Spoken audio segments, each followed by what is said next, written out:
This lecture is about pulmonary parasitosis, a clinical approach.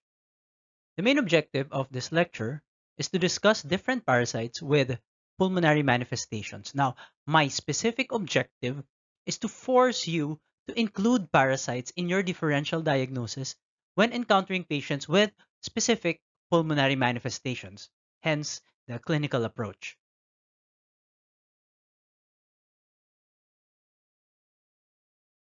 Pulmonary disease can be caused by parasites, and such parasites can either be a protozoan, a roundworm, a tapeworm, or a fluke.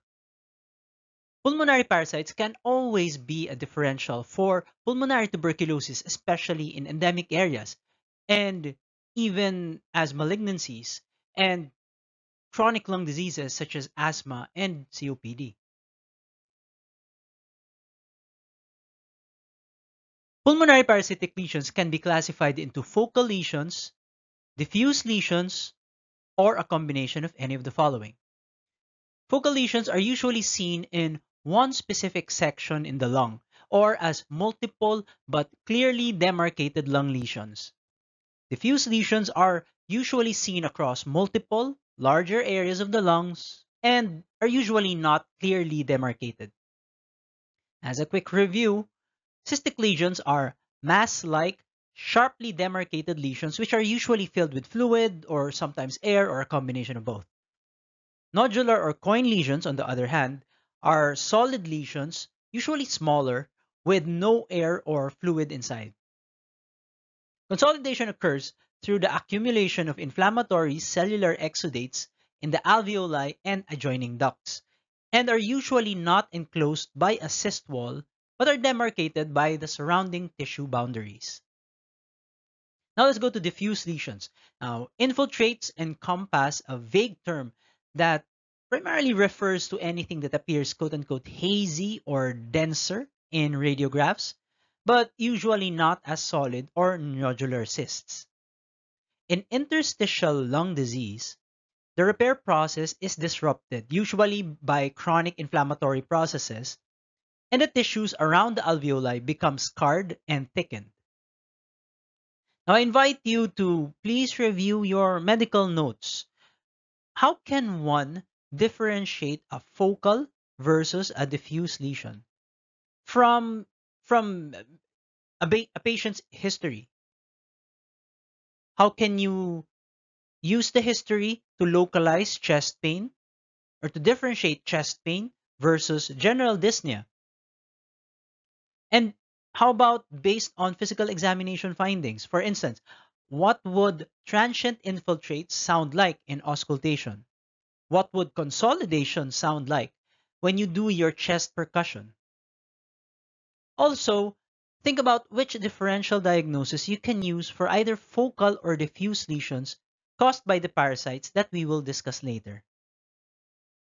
Let's now go to our first parasite in the list and arguably the meat of this parasitology lecture.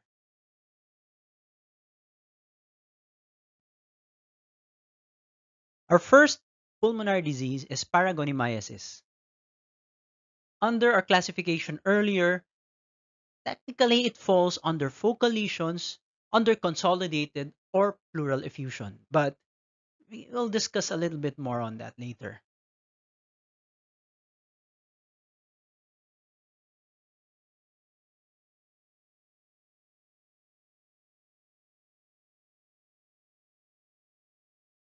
Paragoniamiasis is caused by a trematode from the genus Paragonimus.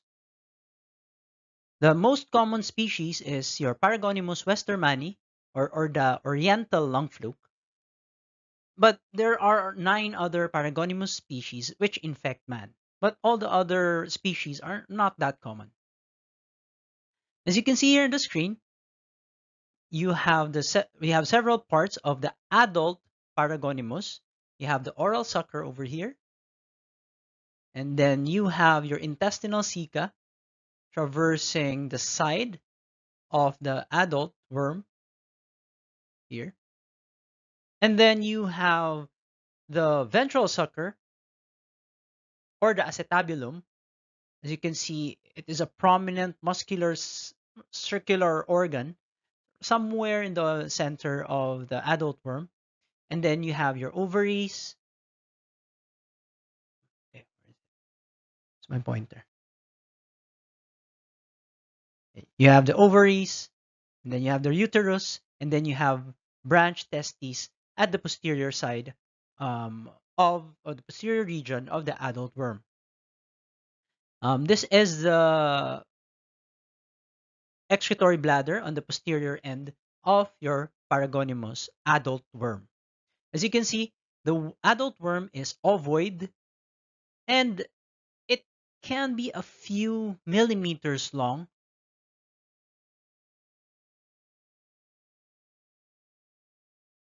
with longer adults measuring a little over 1 centimeter in length.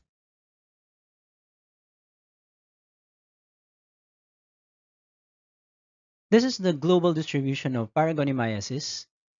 As you can see, Paragonimayasis is distributed in the Americas, Africa, or at least some portions of Africa over here. You have Russia, and a big chunk of Asia. Endemic countries in Asia include, of course, China, you have Japan, you have India, and the surrounding countries there. You have Southeast Asian countries, including Indonesia, Cambodia, Vietnam, Laos PDR, Thailand, and of course, the Philippines. Paragonimus westermani, the species, is the most dominant species in Korea, Japan, China, Taiwan, Malaysia, Indonesia, India, and the Philippines. So it's the most common species. And in the rest of Southeast Asian countries and Southern China, you have Paragonimus heterotremus. Now, this Paragonimus heterotremus species, I think we'll go back to that later on.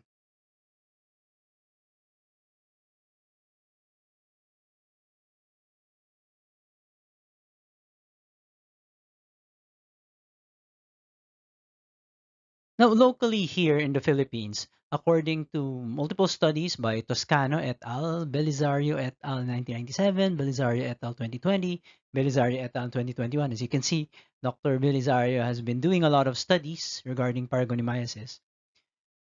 Here are the mapped out endemic provinces in the country. These include Mindoro, Camarines Sur, Camarines Norte. You have the Bicol region, including Sorsogon, of course, Camarines as well.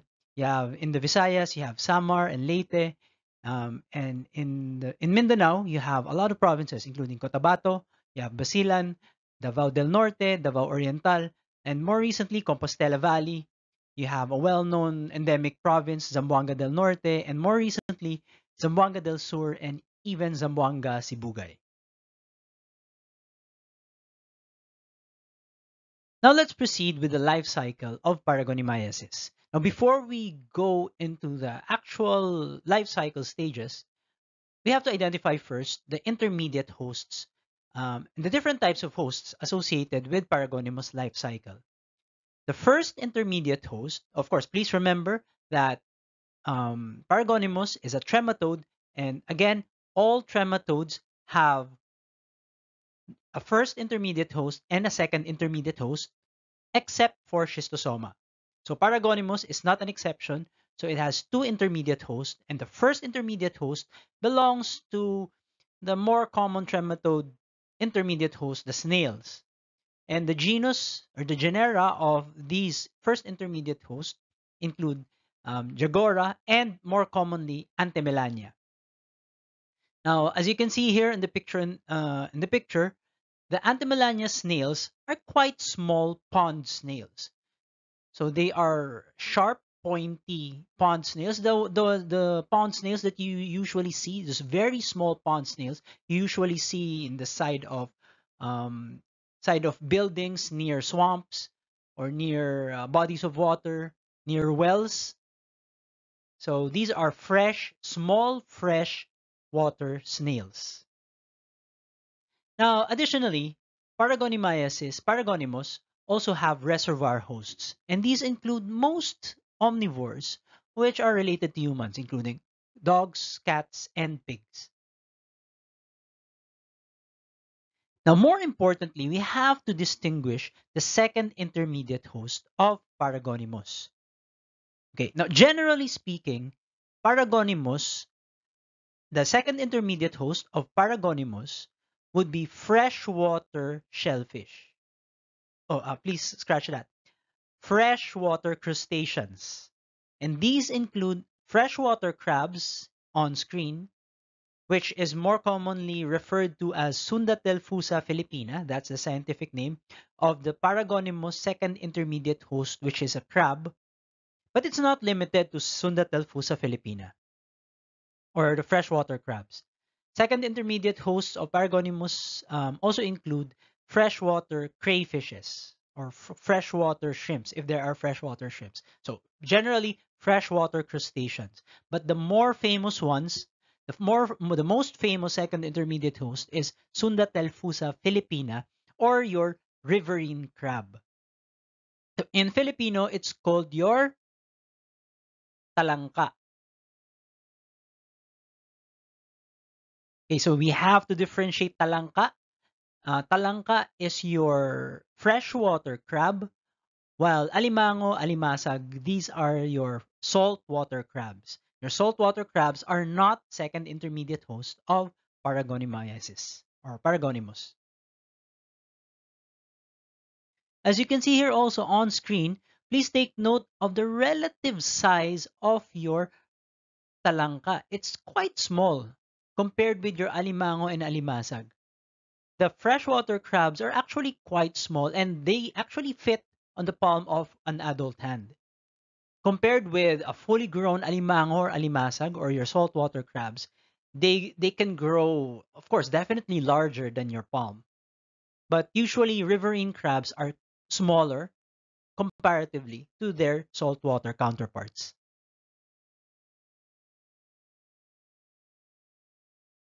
Let's now proceed to the Paragonimus life cycle. Now, this is very important, so please take notes, please pay attention. We start the discussion of the life cycle with how a human person gets infected with Paragonimus. And it all starts with the ingestion of inadequately cooked second intermediate host. Your riverine crabs, your freshwater crabs, or your freshwater prawns.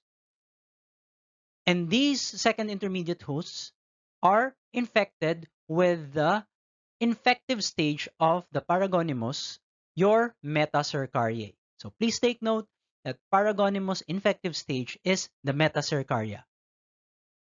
Now, the Metacercaria, once ingested by humans, travels down the gastrointestinal tract and then it reaches the duodenum. Now, once inside the duodenum, with the combination of the stomach acids and the bile salts, the Metacercaria gets released from its protective covering. Now, your Metacercaria is your active larval stage of your Paragonimus. Now, the Metacercaria, the active larval stage of the Paragonimus, will try to look for its natural habitat. And its natural habitat is the lung.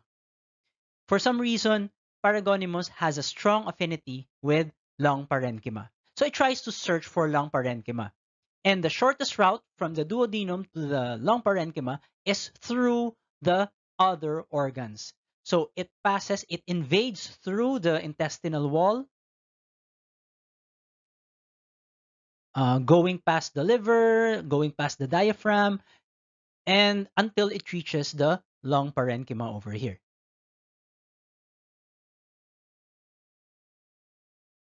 And this particular migration of the Metacercaria is the acute stage of infection. So please take note that the migration of the Metacercaria from the gastrointestinal tract to the lungs is your acute stage of infection for Paragonimaeacis.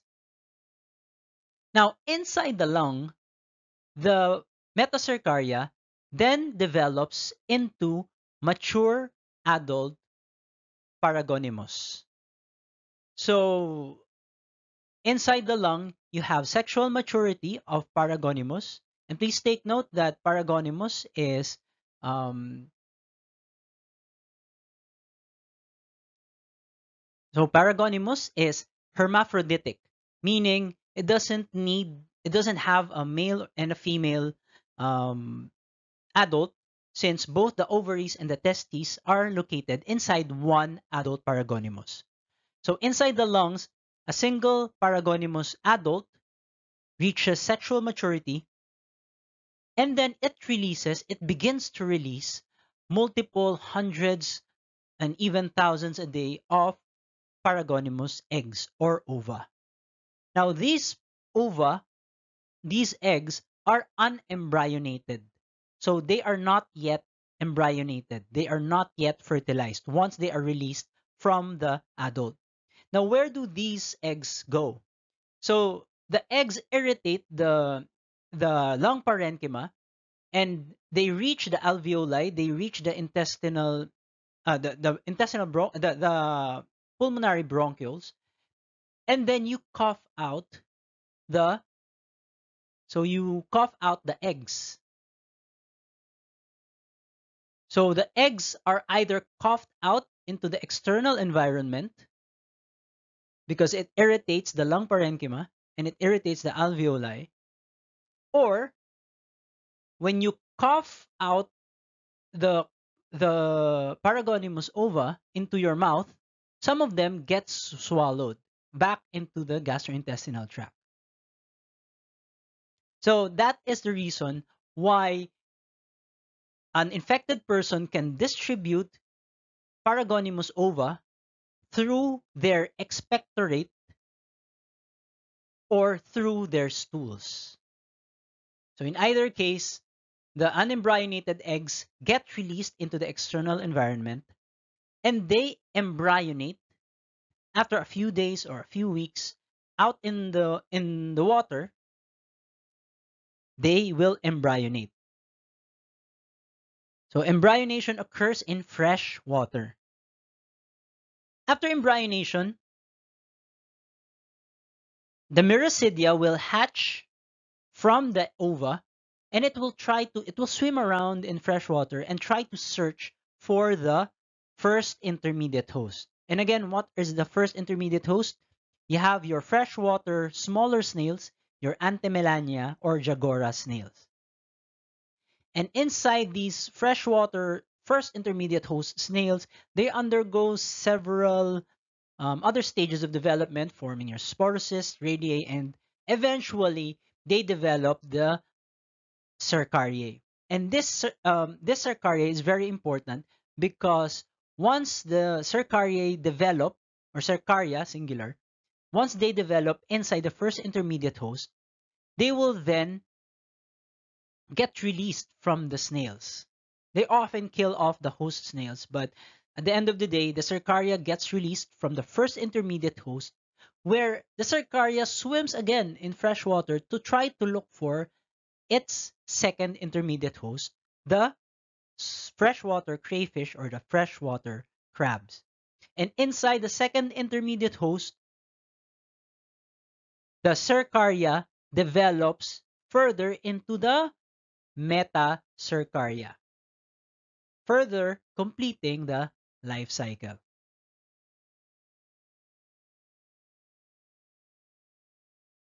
Let's now proceed to diagnosing paragonimiasis. And let's start with the more common symptoms associated with paragonimiasis. But please take note that when we discuss disease symptoms, we try, especially in parasitology, we try to associate the symptoms with the life cycle that we've just discussed previously. Okay? So try to recall, at this point, try to recall the life cycle of paragonimiasis or paragonimus, and then we try to relate them with the different symptoms listed here. Now, the blue ones and the italicized ones are the more common symptoms associated with acute invasive paragonimiasis. And as you remember, acute invasive paragonimiasis refers to the migration of the metacercaria from the gastrointestinal tract, invading through different gastrointestinal organs until it reaches the lung parenchyma. And because of that invasive nature, you'd expect a patient to develop some sort of diarrhea, vague abdominal pain, primarily in the right side, if the right side is the tract of the metacardia, but usually vague abdominal pain. Because of the invasive nature, you might also experience fever, and because of this invasive nature of the acute invasive phase, you'd expect to develop some sort of um, allergic reaction or a eosinophilic attack of the body, including some allergic reaction or sometimes urticaria. So these particular symptoms are usually associated with the acute invasive migratory phase of the larva.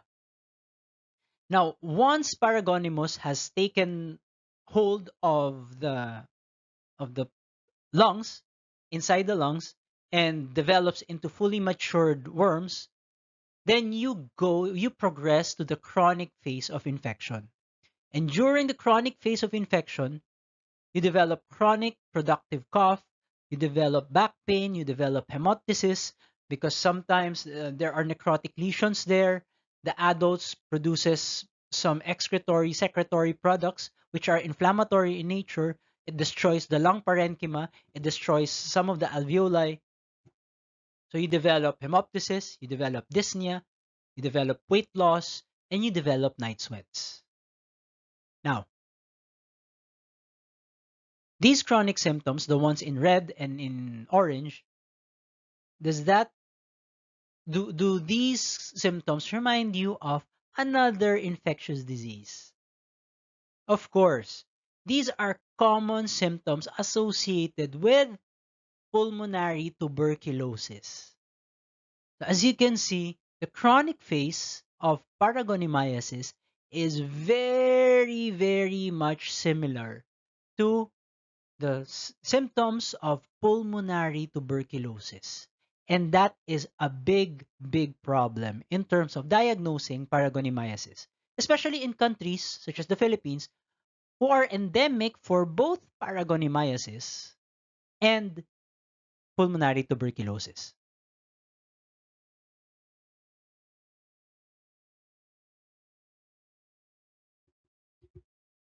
So aside from clinical history and doing your physical examination, how else can we try to diagnose pulmonary paragoniamiasis? So let's try to help ourselves out. Let's order a chest x-ray, a typical chest x-ray. Now, the problem with chest x-rays when trying to diagnose paragoniamiasis, especially again in a country also endemic with pulmonary tuberculosis, is that paragoniamiasis cases had clinical and radiological features compatible with pulmonary tuberculosis. And this is consistent with a lot of studies, not just by Singh et al. In 2005. And even according to Dr. Belisario, about 50% of chest x-rays with normal chest findings or those with decreased breath sounds.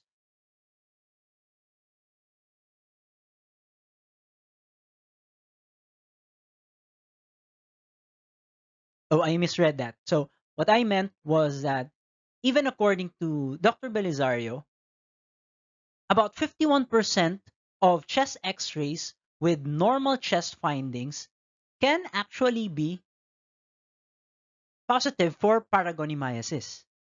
And in these cases, decreased breath sounds are the most common chest findings in patients with paragoniamiasis.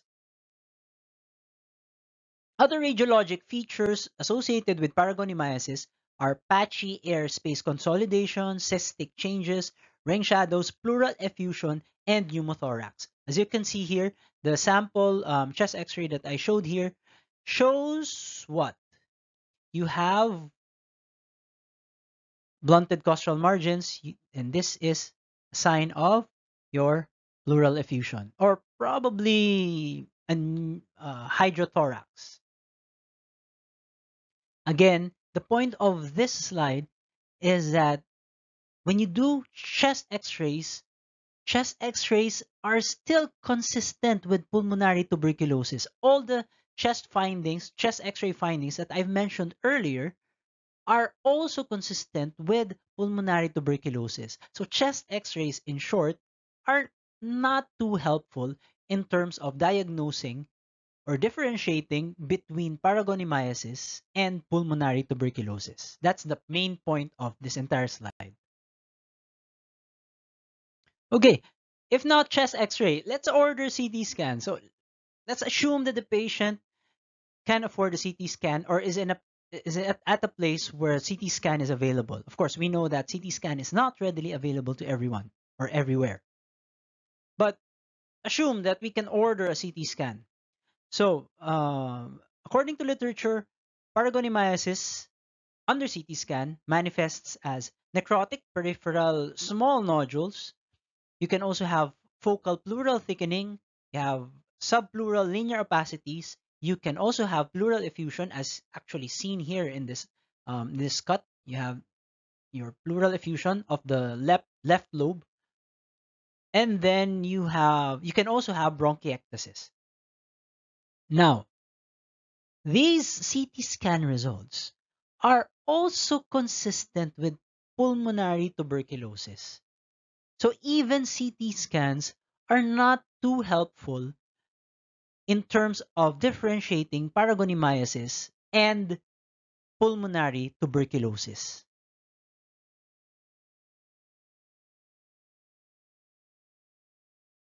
Okay, so of course this is a pun, TB or not TB, and I'm pretty sure you will hear this phrase again and again in terms of when people are discussing pulmonary tuberculosis. But in any case, I want to highlight that, again, another study by Dr. Belisario et al. 1997, in the province of Sorsogon, 25% of patients clinically diagnosed with pulmonary tuberculosis were found to have paragoniomyces instead. And these patients were previously treated with at least 6 months of anti-TB medications. So I hope you can review your anti-TB meds. But even after 6 months or more of anti-TB meds, they have still remained unresponsive, meaning they are still symptomatic. Now, I'd like to take this point to engage you. Imagine being treated for 6 months or more of anti-TB medications and all the side effects there and the cost, the financial, the emotional, the health costs, the societal costs of being diagnosed with pulmonary tuberculosis. And imagine that you actually did not have pulmonary tuberculosis, but rather a not so transmissible disease, a disease which can be more easily treated compared with pulmonary tuberculosis. Imagine all these health, financial, emotional, societal costs to a patient misdiagnosed with pulmonary tuberculosis. Think about that. Now, according to the World Health Organization, let's start with the history and PE. Let's go back to the history and PE. And of course, some laboratory results. According to the World Health Organization 2023, when do you suspect paragoniomyces? So the two most important points in suspecting paragoniomyces in a patient presenting with pulmonary symptoms is, number one, the person came from an endemic area, such as the Philippines. Let's assume most of our countrymen have been exposed at least to paragoniomyces, especially those who eat crabs or freshwater crabs. Number one, coming from an endemic area. And number two, of course, is the history of eating raw crustaceans. Particularly, history of eating raw or undercooked freshwater crustaceans. In our case, freshwater crabs. Remember, freshwater crustaceans, freshwater crabs. And eating raw or undercooked. If you heard the term kinilaw or kilawin, these also apply to freshwater crabs. Now, the quote-unquote minor criteria of suspecting paragoniomyces include chronic cough of around more than 3 weeks. You have bloody, rust-colored sputum, again, which is consistent with pulmonary tuberculosis. But a minor criteria is smear-negative tuberculosis, meaning the sputum exam is negative for acid-fast bacilli. Another criteria would be what I mentioned earlier. The patient has been treated prior with pulmonary tuberculosis medications for at least 6 months, but the patient had no response or is actually actively deteriorating. Now, take note that the two major criteria here, the ones in orange, actually come from proper history taking. So in the diagnosis of paragoniomyces, history taking is very crucial so that you are able to suspect paragoniomyces. Otherwise, you'll just refer that case as pulmonary tuberculosis. You treat them for 6 or 9 months. The patient is not responding. The patient is suffering for 6 to 9 months or more. So again, do proper history, especially in endemic areas. And in cases basically in endemic areas, please include paragoniomyces in your differential diagnosis.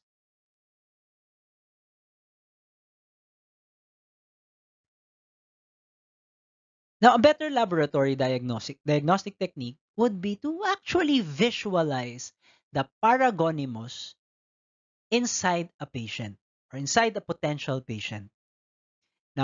Now we go to the diagnostic stage. The diagnostic stage of paragonimus is usually the visualization of unembryonated eggs.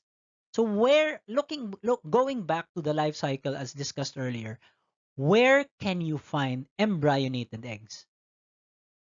So recall the life cycle stage discussion earlier.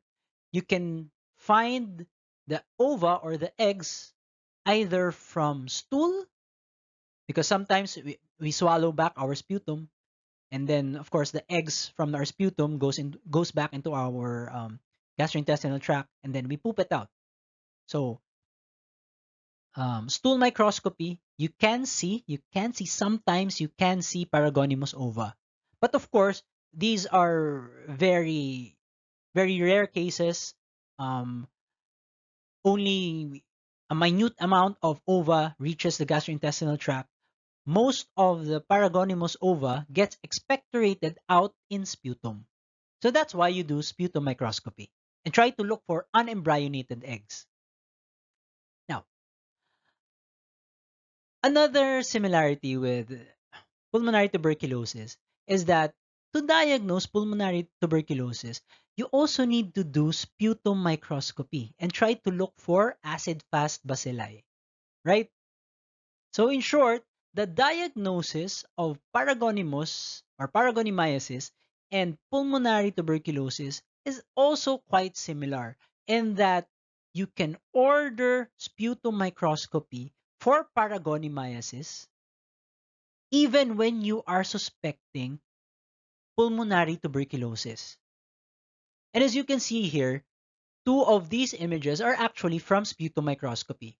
The left one is an unstained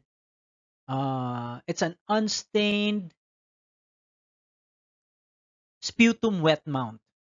So basically, you just mount the sputum in a glass slide. You put some drops of sodium hydroxide there, or even distilled water, and then you try to look for paragonimus ova under the microscope. As you can see here, the paragonimus ova is ovoid in nature. It's quite small, but you can see it under LPO and definitely, of course, under HPO. As you can see, it has a thick shell and it has an operculum or a trapdoor opening on one end. This trapdoor opening or the operculum is where the where the metacercaria actually goes out of once they reach the duodenum. So the trapdoor opens up, the operculum opens up, releasing the metacercaria. It's quite not the other part is not quite obvious. You have an abopercular thickening here, so the other end of the operculum, the opposite end of the operculum, is a little bit thicker compared with the other areas of the shell, but it's not quite obvious in some cases. So this is a typical trematode egg. You have a thick shell, usually ovoid in nature, with an operculum. Most trematodes have a quite similar ova. Now the next picture here, this one is the acid fast or the Ziehl-Neelsen stained sputum. As you can see, it stains reddish compared with the bluish background. So under Ziehl-Neelsen stain, Paragonimus ova look like deflated footballs. They're like elongated. They're like elongated ova, which are deflated. Hence, you have a crease here in the center. So that is the quote unquote um, deflated football looking Paragonimus ova under sputum microscopy, but with the Ziehl-Neelsen stain. And if you can recall, Ziehl-Neelsen stain is the stain used in acid-fast bacilli for pulmonary tuberculosis. Now, what is the advantage of using Ziehl-Neelsen stain versus doing just sputum wet mount? Or what are the advantages and disadvantages of the two sputum microscopy techniques? Sputum wet mounts do not need stains, so they are easier to prepare. You don't need special stains. However, sputum wet mounts have generally lower specificity and sensitivity. Um, Ziehl-Neelsen stains for Paragonimus diagnosis is more sensitive, around 75% compared to 60% for sputum wet mount. Doing your Ziehl-Neelsen stain, one stage or one step of doing your acid-fast bacilli staining technique or your Ziehl-Neelsen staining technique also requires you to heat the preparation, the sputum preparation. And if your patient has pulmonary tuberculosis while you are looking for paragoniasis, that heating stage also kills off the pulmonary tuberculosis bacilli. So the heating stage, just in case a patient has pulmonary tuberculosis, Ziehl-Neelsen stain prevents the transmission of pulmonary tuberculosis because of that heating process. Of course, the cost is higher when you do your Ziehl-Neelsen stain because of the added steps, the added reagents. But if you do, since you are already doing Ziehl-Neelsen stains when you are suspecting pulmonary tuberculosis versus pulmonary paragoniasis, you just order, if possible, just order your Ziehl-Neelsen stain and don't do your sputum wet mount anymore. So it will cover both your pulmonary tuberculosis diagnosis as well as your pulmonary paragoniasis diagnosis. And in some cases, some patients can have co-infection of pulmonary tuberculosis and pulmonary paragoniasis. And you get to diagnose them both with just your Ziehl-Neelsen staining sputum microscopy. Now the other pictures here, so this picture over here is from a bronchoalveolar lavage wherein you insert, it's a little bit invasive, you insert some tubes down the respiratory tract and then you aspirate some of the bronchoalveolar secretions directly from the bronchioles. And then you try to search for ova within those secretions. The two photos over here are from lung biopsies, and as you can see, when you do your lung biopsy preparations, usually because of the preparation, the techniques in the preparation, you kill off the metacercaria inside. So usually the insides are empty, but you retain the shape of the ova. In this case, some remnants are seen inside, but you can see the shape of the Paragonimus ova. Now, if you're wondering, the stain used in the bronchoalveolar lavage is the PAP stain, while usually when you do lung biopsy, you use H&E stains. Now, more recently, scientists have been trying to develop a more practical approach in terms of diagnosing pulmonary paragangliomyositis. And this is where immunochromatography comes in.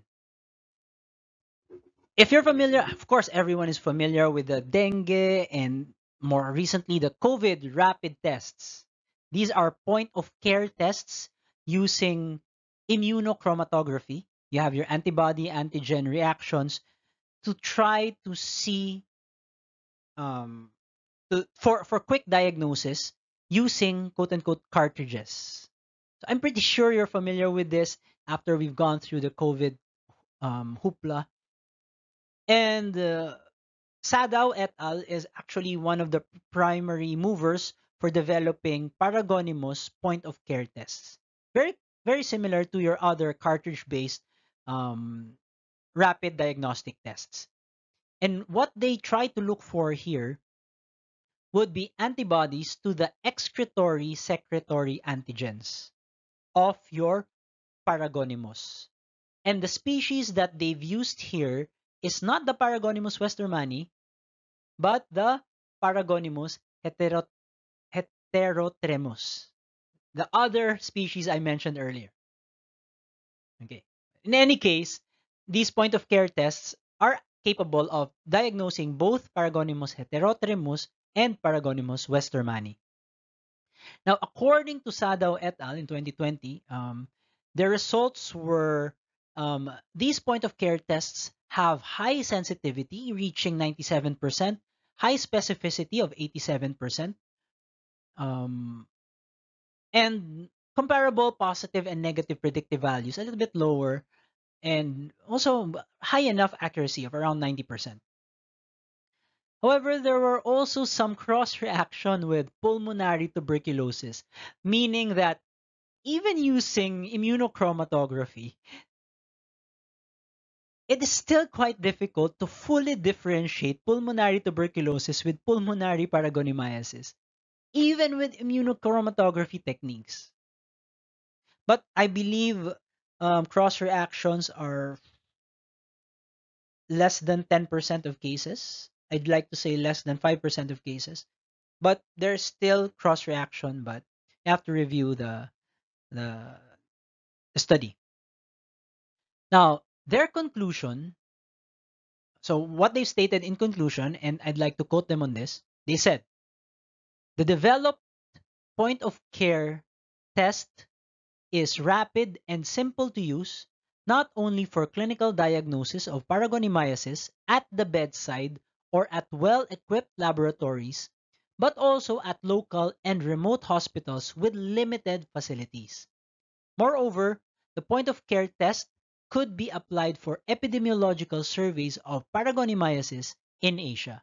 Now, I fully support their conclusion wherein once these point of care tests reaches commercial levels, these can be easily used not just for epidemiologic surveys, but more more importantly, as a very important, sensitive, and specific diagnostic tool, especially in areas who don't have laboratories.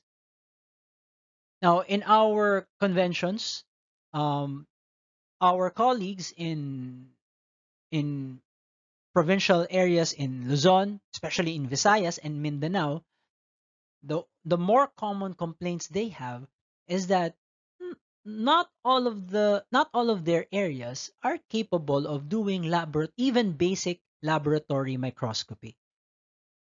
And once these point-of-care tests become commercially available, then that would help um, diagnosing pulmonary paragangliomycosis, especially in far-flung, isolated, geographically isolated, and disadvantaged areas of the country. So that's why I'm happy to report that at the very least, they are starting these tests, these studies regarding point-of-care tests for pulmonary paragangliomas is actually quite on the right track.